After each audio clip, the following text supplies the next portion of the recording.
রংপুর নগরের তালুক উপাস্য গ্রামের কৃষক কাজল মিয়া প্রায় 1 একর জমিতে আলু চাষ করছেন তিনি।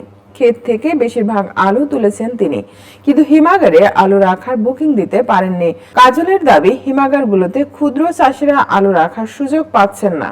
কাজল মিয়া বলেন, জমির ইজারা ও বীজ আলুর দাম বেশি হওয়ায় আলু উৎপাদনে প্রতি কেজিতে খরচ হয়েছে প্রায় 20 টাকা। এখন আলুর দাম 13 থেকে 14 টাকা। এই অবস্থায় আলু বিক্রি করলে লোকসানে পড়ব, হিমাগারেও রাখতে পারছি না। এখন আলু নিয়ে উভয় সংকটে আছে। শুধু কাজল মিয়া নন, হিমাগারে আলু রাখা নিয়ে সমস্যায় পড়েছেন রংপুরের হাজারো কৃষক। কৃষি বিভাগের তথ্য মতে একসময় মুন্সিগঞ্জ আলু উৎপাদনের শীর্ষ জেলা থাকলেও সাম্প্রতিক বছরগুলোতে রংপুরের সবচেয়ে বেশি আলু উৎপাদন হচ্ছে। দেশে মোট আলুর 15% উৎপাদন হচ্ছে রংপুরে। চলতি বছরে রংপুরে যে পরিমাণ আলুর আবাদ হয়েছে তার 78% আলু রাখার হিমাগার নেই।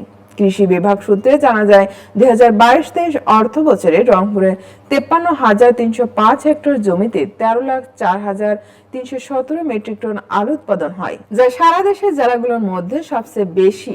2023-24 অর্থ বছরে 53,930 হেক্টর জমিতে আলু উৎপাদন হয় 15,42,576 মেট্রিক টন।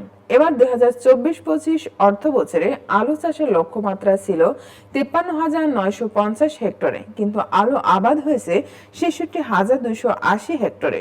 সম্ভাব্য উৎপাদন লক্ষ্যমাত্রা ধরা হয়েছে 18,75,724 মেট্রিক টন। কৃষি বিভাগ তথ্য মতে রংপুরের আলু চাষী সংখ্যা 1,65,500 জন।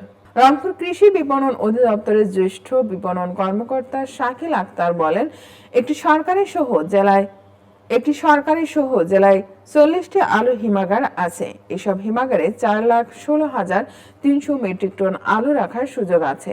এর বাইরে কৃষি বিপণন অধিদপ্তর থেকে 121টি অহিমায়িত আলুর মডেল ঘর করা হয়েছে। এসব অহিমায়িত ঘরে মার্চ থেকে জুন পর্যন্ত আলু সংরক্ষণ করা যাবে। তার দাবি, সব মিলিয়ে 30% আলু হিমাগারে সংরক্ষণ করা যাবে। কৃষকেরা জানান, জেলায় উৎপাদিত 2/3 আলু সংরক্ষণের হিমাগার না থাকায় অধিকাংশ আলু উৎপাদন মৌসুমে কম দামে তারা বিক্রি করতে বাধ্য হন।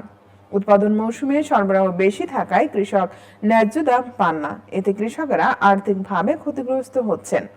নগরের চওড়াহাটের সাইফুল ইসলাম বলেন, 16 একর জমি ইজারা নিয়ে আলু চাষ করেছি। উৎপাদিত আলুর 1000 বস্তা হিমাগারে রাখতে চাইলেও রাখতে পেরেছি 600 বস্তা। বাকি আলু দিয়ে কি করব চিন্তায় আছি। আলু চাষী সংগ্রাম কমিটির জেলার আহ্বায়ক আনোয়ার হোসেন বলেন, আলু উৎপাদন বেশি হলে কৃষকেরা সমস্যায় পড়েন, আবার কম উৎপাদন হলে ভোক্তাদের বাড়তি দামে কিনতে হয়। অথচ আলুর মতো নিত্যপণ্যের বিষয়ে সরকার বা কৃষি অধিদপ্তর তেমন নজরদারি নেই। জেলা আলু চাষী ও ব্যবসায়ী সমিতির সাধারণ সম্পাদক বিশ্বজিৎ বণিক বলেন, অতিরিক্ত উৎপাদিত কাঁচা আলু বিদেশে রপ্তানি করা গেলে কৃষকের লোকসান কমানো সম্ভব হতে পারে।